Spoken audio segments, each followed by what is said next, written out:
Aujourd'hui, on part au Mans pour assister au Forum Philo qui est organisé par Le Monde et qui existe depuis déjà 30 ans. Et le thème de cette année, c'est « Tous philosophes ». Ça y est, je suis dans le train. Et comme j'ai beaucoup de travail, ça tombe plutôt bien. Il y a donc bien un bébé et son père dans le wagon. Alors entre nous le père, qu'est-ce qu'il faut qu'il fasse? Est-ce qu'il doit coller son bébé devant un écran pendant les 2 prochaines heures afin de rendre au wagon le calme dont il a tellement besoin? Ou est-ce qu'il doit refuser d'abrutir son enfant avec des vidéos stupides qui probablement lui causeront plus tard de graves troubles de l'attention? Alors doit-il sacrifier son enfant sur l'autel de la paix du wagon?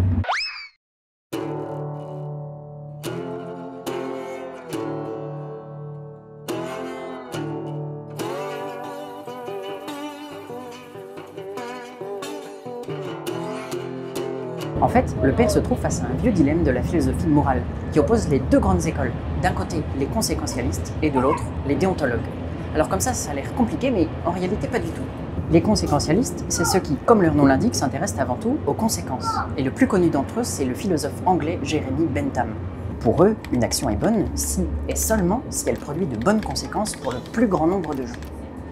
Dans ce cas précis, ça revient à dire que l'enfant, il nous casse les oreilles. Et que donc le bien-être des 40 autres passagers exige qu'on le fasse taire par tous les moyens. En revanche, de l'autre côté, ceux qui ne sont pas d'accord avec cette position, ce sont les déontologues. Et le plus connu d'entre eux, c'est Emmanuel Kant, le philosophe allemand du XVIIIe siècle. Les déontologues, eux, ils pensent qu'une action est bonne à condition de respecter des règles universelles, comme les libertés et les droits fondamentaux par exemple.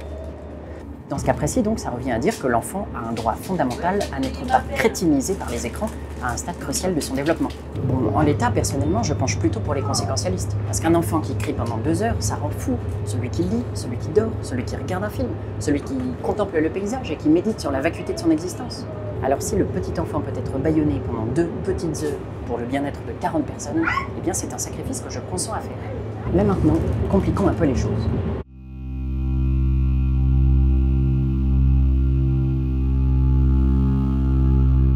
En réduisant cet enfant à l'état de légume, on a réglé le problème à l'échelle du wagon. Mais quel est l'impact de ce choix à l'échelle de la société? C'est là que le déontologue peut reprendre du poil de la bête. Car oui, est-ce qu'on ne peut pas défendre l'idée que le conséquentialiste, au moment de faire son calcul, il n'a pas tout pris en compte? Et notamment le fait que nos décisions n'ont pas qu'un impact à l'instant T, mais aussi plus tard. Et que donc toute solution participe à créer une norme. Je m'explique. Les gens ici, ils vont s'habituer à ce que les parents demandent à leurs enfants de se taire, alors même qu'un enfant, c'est pas vraiment fait pour se taire. Donc, si le père se plie au regard réprobateur des autres voyageurs et qu'il fout son enfant devant une vidéo de dégustation de macaroni au chamallow ou devant une comptine à 113 millions de vues, eh bien la prochaine fois que cette situation arrivera, tout le monde trouvera plus naturel, voire normal, que l'enfant ferme sa bouche et qu'il soit mis devant un écran. En clair, le calcul ne sera plus entre la tranquillité des 40 voyageurs contre la santé mentale d'un enfant, mais contre la santé mentale des enfants en général. Donc dans ce genre de dilemme, décider dans un sens ou dans l'autre, c'est un peu réorienter la norme pour soi et pour autrui.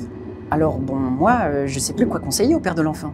Est-ce qu'on retourne à la case départ? Pas forcément. Il y a peut-être une solution qui est celle qu'on impose déjà à ceux qui veulent téléphoner. C'est de s'installer sur les plateformes. Là où, d'ailleurs, moi qui vous parle, je suis. Si le père sort du wagon, eh bien l'enfant ne dérangera plus personne, il n'y aura pas besoin d'écran, il pourra faire tout le bruit qu'il veut. Le problème, et vous serez d'accord avec moi, c'est qu'un enfant, c'est pas un téléphone.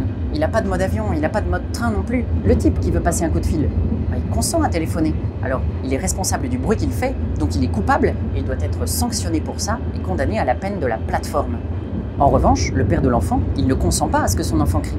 Il n'est pas responsable du fait qu'un bébé ne sait pas parler pour se plaindre. Alors, il n'est pas vraiment coupable du bruit qu'il fait. Par conséquent, il semble injuste qu'il soit lui aussi condamné à la peine de la plateforme. Alors, le dilemme n'a vraiment pas de solution?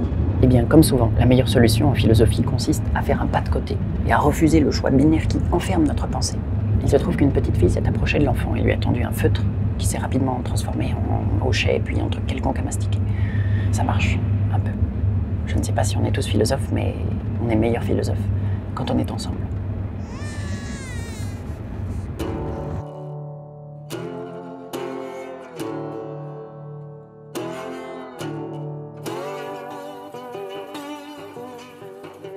Alors, si vous le souhaitez, vous pouvez nous retrouver à la 30e édition du Forum Philo qui se déroulera du 9 au 11 novembre prochain.